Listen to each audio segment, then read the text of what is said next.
것이다. 우리가 사회주의 할 때는 뭡니까?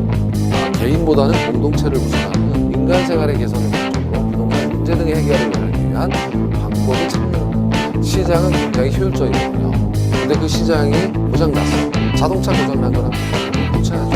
네, 시험과 관련된 부분을 지금부터 들어가 시작하겠습니다. 안녕하십니까. 자, 이번 시간은 제 7강입니다. 7강은 그 2장이에요. 2편 2장 부동산 가격 이론인데 이것은 지대 이론을 빼놓고는 그게 크게 어려운 부분이 없어요. 생각하시면 되겠습니다. 자, 문제 1번부터 3번까지는 가치와 가격에 관한 문제인데 여기 보시다시피 출제는 그래도 종종 있는 편이죠. 2, 3년에 한 번, 뭐 이 정도에서 나오는 부분이에요. 자, 1번 문제를 풀어보시죠. 1번은 부동산 가격과 가치에 관한 설명. 옳지 않은 것을 골라봐라 이랬어요. 1번 가격은요. 가격의 본질은 가치다. 그러니까 가격과 가치를 얘기할 때 가격은 우리 지난 1장에서요. 지난 시간 수요와 공급에 의해서 결정되죠. 그러니까 시장에서 결정되는 겁니다. 그런데 가치는 그 재화가 가지고 있는 고유한 능력이에요. 그러니까 그 능력이 높으면 당연히 가격도 올라가겠죠. 그래서 1번 가격의 본질이 가치예요. 그 가치가 화폐를 통해서 시장에서 교환이 되죠. 그러면 가격이 되는 겁니다. 자, 2번 가치와 가격은 장기적으로 일치되는 경향이 있겠죠. 특히 합리적인 시장이라면 결국 시장에서는 사람들이 바보가 아닌 이상 이 능력만큼 가격이 매겨진다.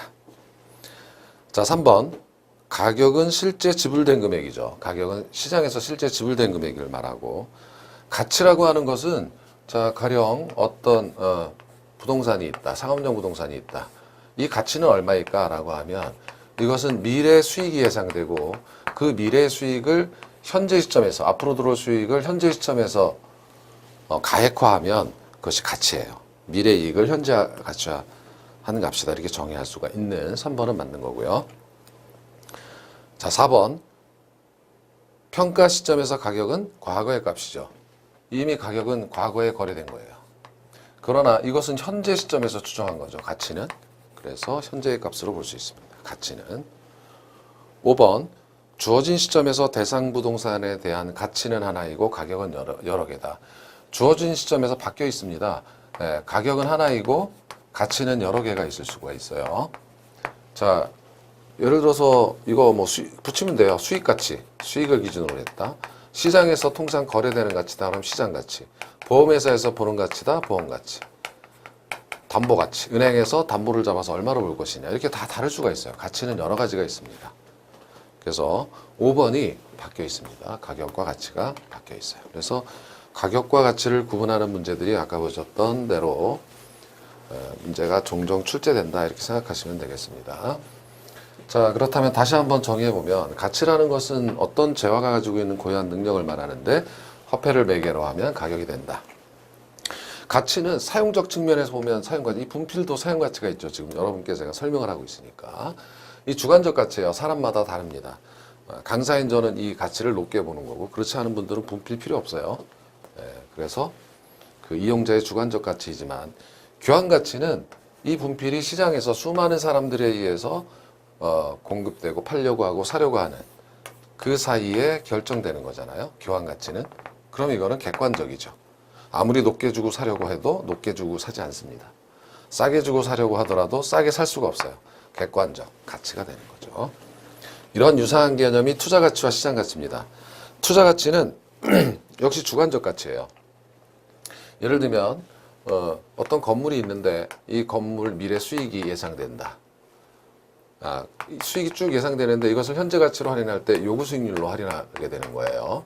그런데 이 요구 수익률은 투자자가 원하는 수익률이죠. 이건 투자자마다 달라요. 투자자마다 다른 자본하니까 주관적 가치입니다. 반면에 시장 가치는 교환 가치와 거의 유사한 개념이에요. 가령 레클리프라는 사람의 정의는 시장에서 성립될 가능성이 가장 높은 매매 가격으로 정의했다. 이렇게 보는 거죠. 자, 그래서 투자 가치, 시장 가치 지금 설명드렸고요. 그 다음에 감정평가에 관한 규칙에서 시장 가치를 정의해 놨죠. 그래서 시장 가치라 함은 평가 대상 토지 등 이 통상적인 시장에서 충분한 기간 거래를 위해 공개된 후 그 대상 물건의 내용에 정당한 거래 당사 사이에 신중하고 자발적인 거래가 있을 경우 성립할 가능성이 가장 높다고 인정되는 가액. 이것이 이제 시장 가치의 정의입니다. 그래서 시장 가치 원칙이에요. 시장 가치로 평가하게 되어 있다. 감정 평가에서는. 자, 그래서 가치와 가격을 표로 구분해 보면 가치는 장래 기대되는 편익을 현재로 현재 가치로 만들어 본 거고 현재 가액이고 가격은 실제 거래된 거고요. 가치는 현재의 값, 전문가 영역, 가격은 과거의 값. 가치와 가격은 반드시 일치하지 않아요. 그러나 장기적으로 이 오차가 사라질 수 있다 이거고요. 가치는 여러 개가 있을 수 있고 가격은 주어진 시점에서 하나다. 뭐 이렇게 보는 겁니다. 자, 문제 2번에서는 이제 시장 가치에 대한 내용이 되겠습니다. 자, 시장 가치 개념으로 타당하지 않은 것은 해서 1번 통상적인 시장에서 충분한 거래를 위해 공개. 아까 읽어보셨죠? 2번 정통한 당사자, 3번 자발적인 거래, 4번 성립될 가능성이 가장 높다고 인정되는 가액. 이 1번부터 4번까지는 맞지만 5번은 특수한 조건이 수반되는 경우는 이거는 어떻습니까? 시장 가치라고 볼 수가 없어요. 과거의 특정 가격이라고 불렀던 겁니다. 자, 3번 문제입니다. 3번은 가격과 가치 문제인데 25의 기출이에요. 1번 가격은 특정 부동산에 대한 교환의 대가, 매수인이 지불한 금액이고 2번 가치는 효용에 중점을 두며 장래 기대되는 편익은 금전적인 뿐 것이 아니라 비금전적인 거 포함할 수 있죠. 주택 같은 경우에서 여기는 임대료 수익을 얻는 게 아니라 효용을 얻죠. 주거에 거주하면서. 그 효용을 미래 편익을 현재 가치로 한 것이다. 뭐 이렇게 보는 거예요.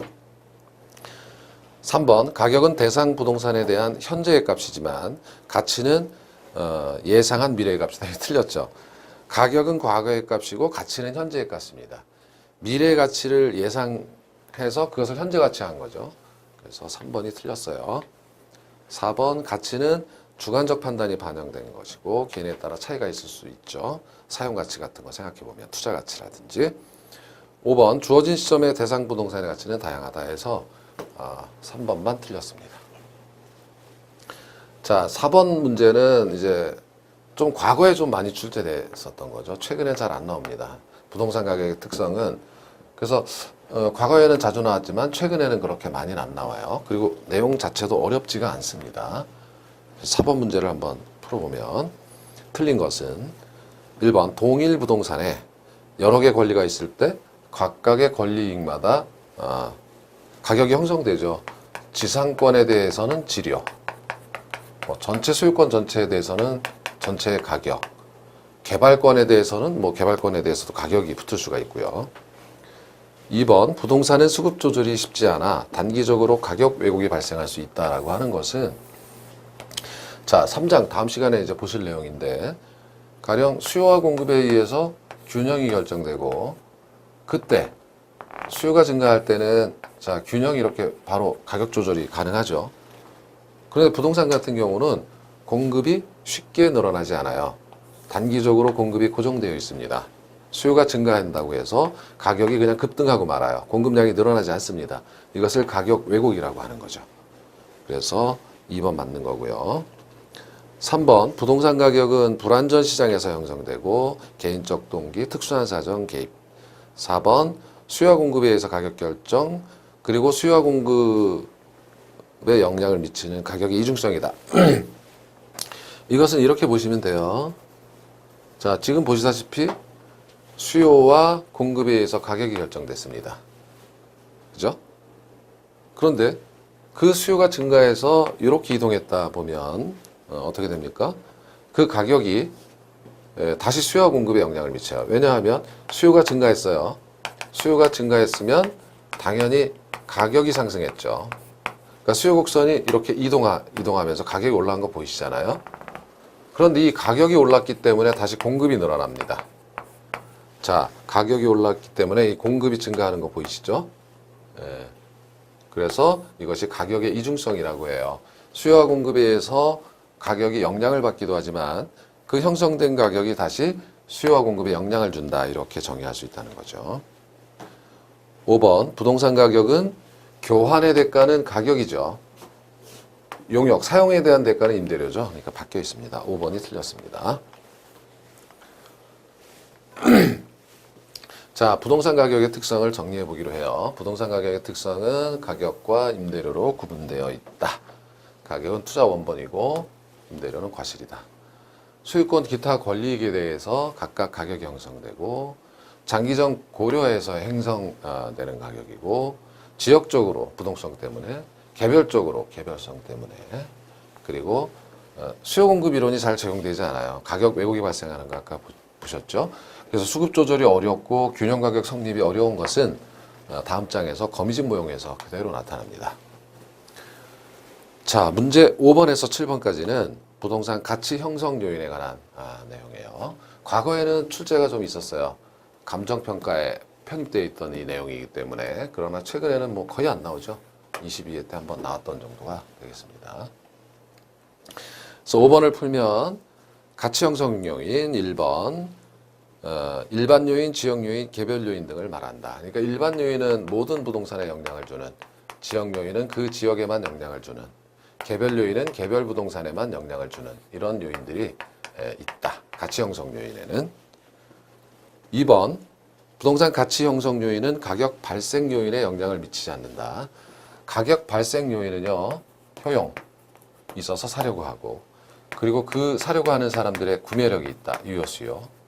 그리고 그 물건은 상대적으로 수요에 비해서 희소하기 때문에 가격을 기꺼이 지불하는 거고, 법적으로 이전 가능성이 있다. 이렇게 되는 거잖아요. 자, 어느 지역에 전철이 뚫리면 효용이 증가합니다. 그렇죠? 이게 가격 발생 요인. 효용이 증가하면 그 지역 요인이 좋아지는 거죠. 그러니까 가격 형성에 영향을 주는 거예요. 자, 되셨고. 그러니까 여기 지역 요인 중에 다시 제가 거꾸로 설명드렸네. 교통이 발달했어요. 전철이 뚫렸어요. 그러면 지역 요인이 좋아졌죠. 지역 요인이 좋아졌으면 효용이 증가하고, 효용이 증가하면 이제 가격이 올라가는 거죠. 가격 발생 요인에 영향을 줍니다. 그래서 2번이 틀렸어요.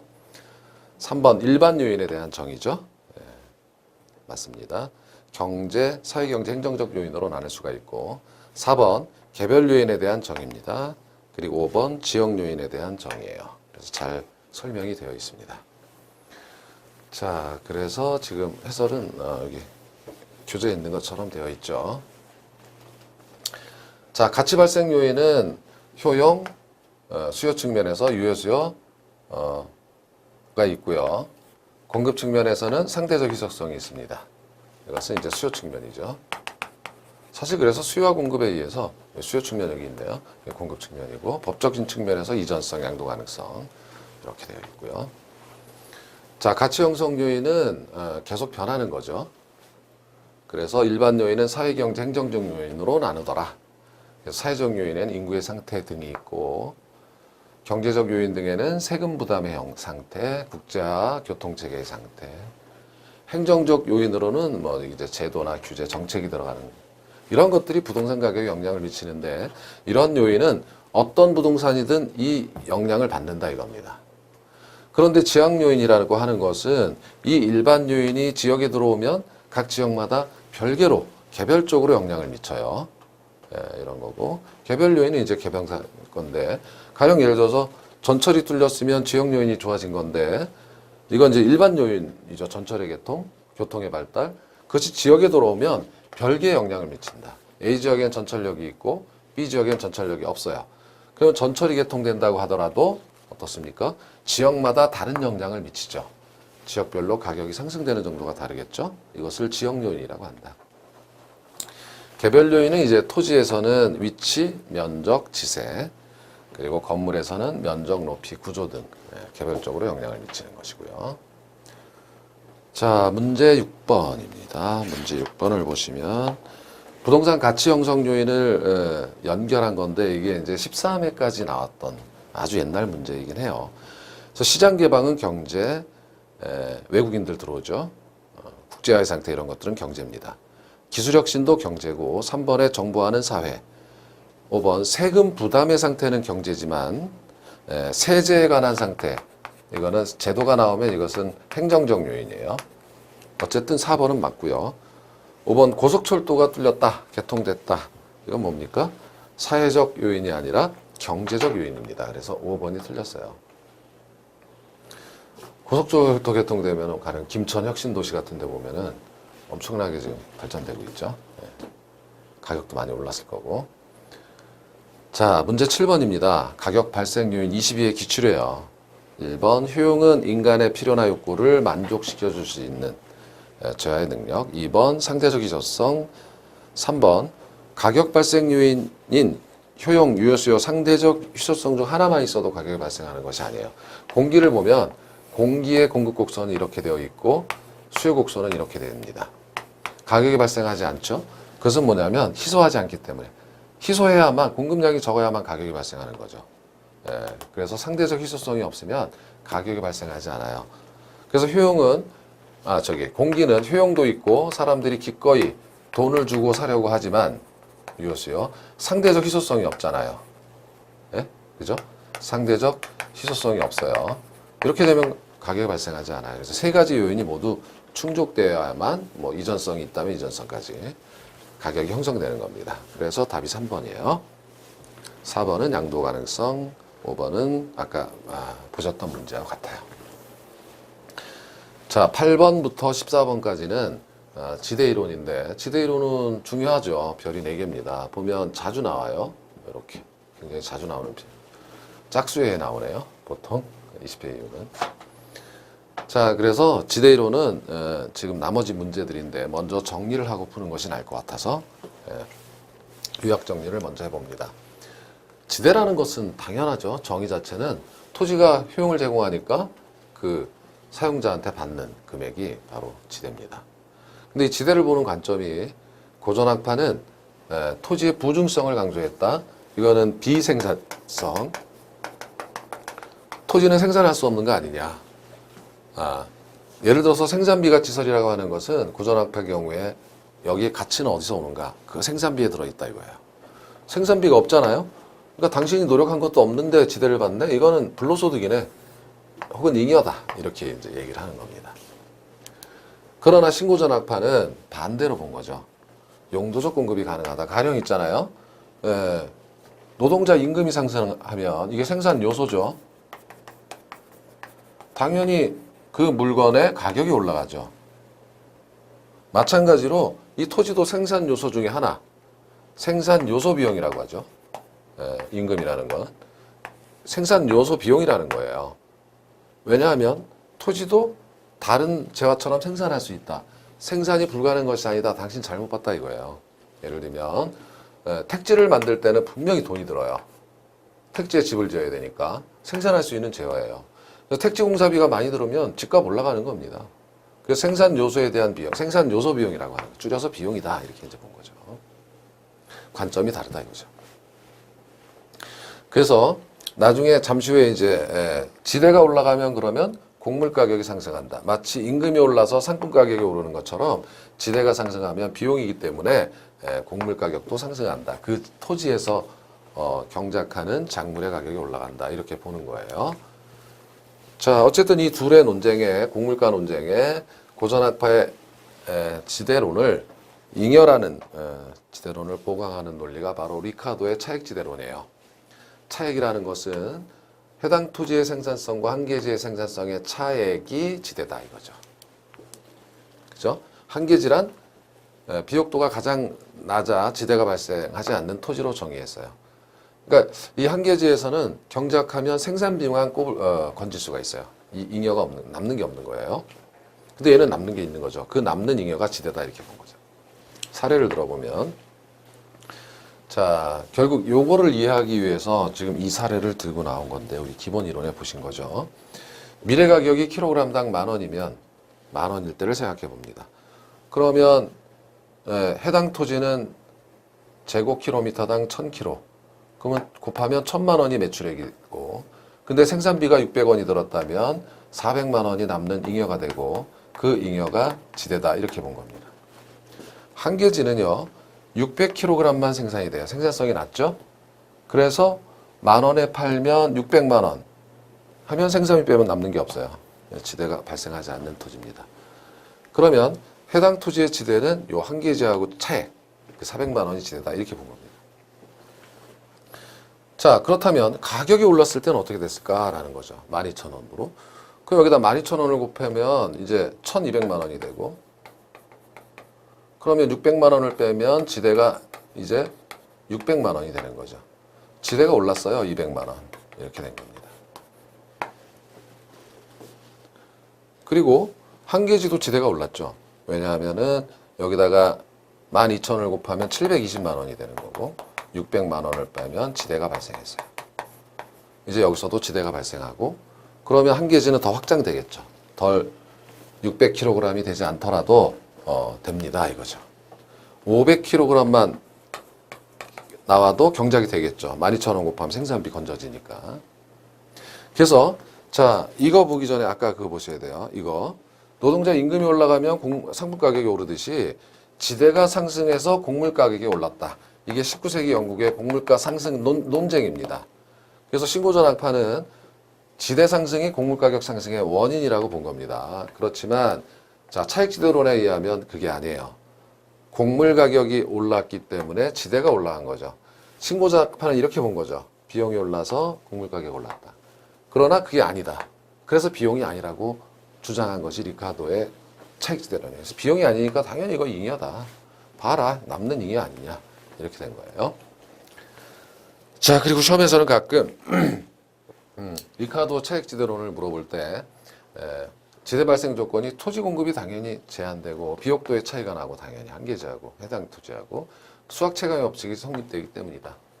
그러니까 예를 들어서 한계지의 개념을 보강한 거예요. 수학 체감의 법칙은 한계지가 존재하는 겁니다. 이걸 아무리 경작을 해서 돈을 들여서 경작을 하더라도 돈을 들인 이상으로 생산성이 늘어나지 않아요. 그것이 수학 체감의 법칙이다 이렇게 생각하시면 돼요. 그래서 한계지는 존재한다 이렇게 보시면 됩니다. 자, 그러면 고전학파하고 신고전학파하고 싸우는데 누가 맞냐? 마샬이 정리해 줍니다. 마샬을 그래서 신고전학파 종합이라고 해요. 공급 측면의 경제학 고전학파와 한계 효용학파 수요 측면의 경제학을 합쳤죠. 지대론에서도 마찬가지로 둘을 합쳐가지고 비용도 있고 잉여도 있다 이렇게 본 거예요. 그 비용을 전용 수입이라고 했어요. 전용 수입. 그러니까 전용 비용이라고도 하고 토지 소유자 입장에서는 수입이죠. 토지의 기회비용이에요. 그 토지가 다른 용도로 사용되면은 분명히 돈을 버는데 이 용도로 사용됐을 때 버는 거니까 그래서 최소한의 보수가 전용 수입이다. 그리고 잉여도 존재한다. 고전학파 말처럼 이렇게 되는 거죠. 자, 이건 희소성 때문에 생기는 거예요. 가령 여기 사거리 코너가 있는 여기 상가 임대료 비싸잖아요. 땅값도 비싸고 지대도 비쌀 거고 잉여가 생긴 거예요. 희소성 때문에. 그렇지만 이제 여기 전용 수입이 100만 원 존재한다면 가령 잉여가 50만 원 존재하더라. 이렇게 되는 거죠. 경제지대. 두 개로 구성되어 있다. 이렇게 본 겁니다. 자, 준지대는 마샬의 준지대는 그럼 토지가 아니면 어떠냐? 토지가 아니더라도 공급이 희소한 즉 비탄력적인 내구적 자본 설비 등에서 발생하는 초과 이윤을 준지대라고 정의합니다. 그렇죠? 그래서 준지대는 경쟁에 의해 새로운 공급자가 유입되면 토지는 이제 공급이 늘어나지 않지만 이 기계 설비 등은 자꾸 늘어날 수 있으니까 토지와 달리 초과 이윤은 장기적으로 소멸될 수 있다 이렇게 정리한 거예요. 막스는 리카도를 부정하고 한계지에서 왜 지대가 발생하지 않느냐. 최열등지라도 토지 소유자가 원하면 지대가 발생한다. 그래서 절대지대론. 자, 기타 지대 이론에서는 독점 지대론 아까 코너처럼 이 잉여가 발생하는 거고요. 파레토 지대와 리카도 지대는 다른데 자, 요 부분을 보게 되면 파레토 지대는 요 부분만을 의미해요. 전용 비용을 초과해서 얻는 잉여.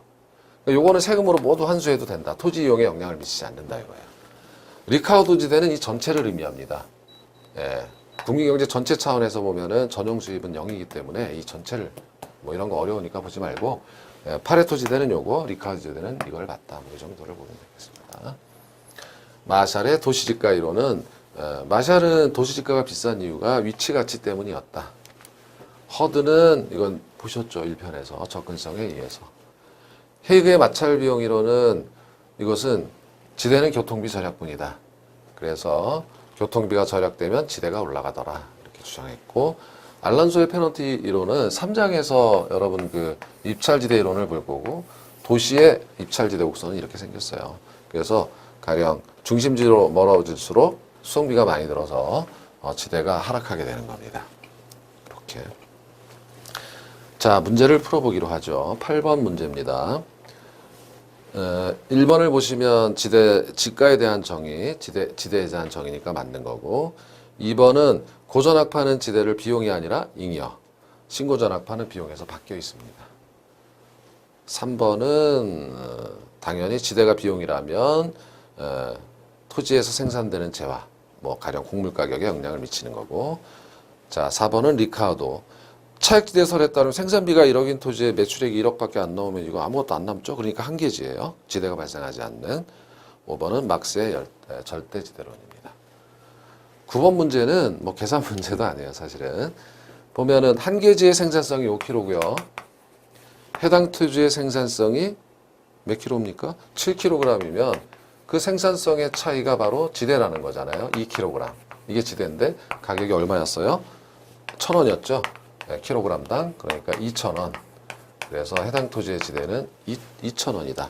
즉 차액의 지대가 바로 이렇게 생산성의 차액이 지대다. 자, 10번 문제는 이미 여러 번 풀어보셨을 것 같아요. 19의 기출을 정리해보면, 자, 모두 옳은 말이고, 마지막 문장을 보면 지대는 토지 생산물 가격 구성 요인이 되지 않으며 될 수도 없다라는 것은 지대가 올라서 가격이 올랐다. 이건 신고전학파잖아요. 그러니까 지대가 토지 생산물 가격의 구성 요소라는 거죠. 근데 리카르도는 이렇게 보지 않았죠. 이렇게 된다. 지대가 곡물 가격이 올라서 지대가 오른 거였잖아요. 그러니까 이걸 본 거니까 마지막 문장은 맞는 거예요. 그래서 리카르도의 차익대설에 관한 설명이고요. 자, 문제 11번을 보시면 마샬의 지대이론. 뭐 이건 좀 어려운 듯 하지만 그냥 빠르게 모르시면 통과하셔도 될 것 같아요.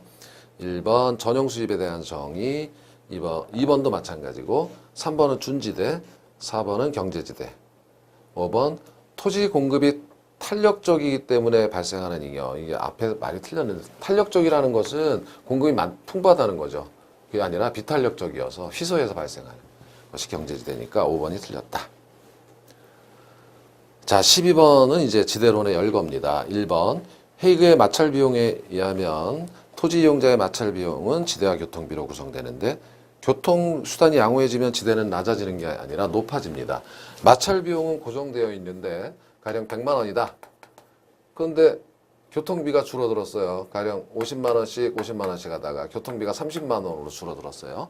그럼 지대를 올려받을 수가 있다는 거죠. 얼마로? 70만 원으로. 그럼 더해서 100이 되잖아요. 그래서 교통비가 줄어들면 지대가 올라가는 겁니다. 그래서 1번이 틀렸고, 2번은 마샬, 3번은 리카르도, 4번은 파레토 지대에 대한 정의, 5번은 알란소의 입찰지대로 읽어보시면 되겠습니다. 자, 문제 13번이에요. 마샬의 준지대만 이게 나왔어요. 24회. 아주 독특하죠.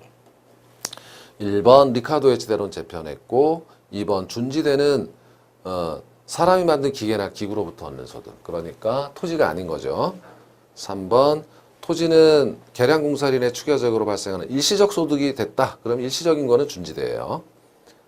4번 고정생산 요소의 공급량은 단기적으로 변동하지 않으므로 다른 조건이 동일하다면 준지대는 고정생산 요소에 대한 수요에 의해 결정된다. 이 말은 말이 어려운 것 같지만 기계를 만들었는데, 그죠? 이 기계가 단기적으로 쉽게 만들어지는 게 아니에요. 그래서 이제 잉여가 발생할 텐데, 잉여는 수요가 많으면 많을수록 잉여가 더 크게 발생한다. 이런 뜻입니다. 근데 5번이 틀렸는데요. 5번이 틀린 이유는, 자, 영구적 지대가 아니죠. 준지대는 소멸되는 겁니다. 그렇죠? 예. 장기적으로 소멸된다. 자, 14번 문제, 리카르도. 이것도 22의 기출이에요. 지대론. 1번은 리카르도, 2번은 위치지대, 3번은 마찰 비용이론, 자, 4번 입지 경쟁에 관한 내용. 5번이 틀렸는데요. 5번은 독점지대가 아니라 절대지대론을 설명하고 있어요. 독점지대는 독점적 위치를 차지해서 발생하는 잉여, 초과이윤이지만 절대지대는 막스 자체, 수요 자체로부터 지대가 발생한다. 그죠? 그러니까 이것은 최혈등지에 대해서 왜 지대가 발생하냐. 리카르도는 설명을 못했잖아요. 차액지대에서는. 그걸 설명해 주는 것이 독점지대설이 아니라 절대지대설이다. 자, 그래서 이번 시간에는 2장까지 마무리했고요. 다음 시간에는 3장을 즉 부동산 경기 변동을 마무리하도록 하겠습니다. 수고하셨습니다.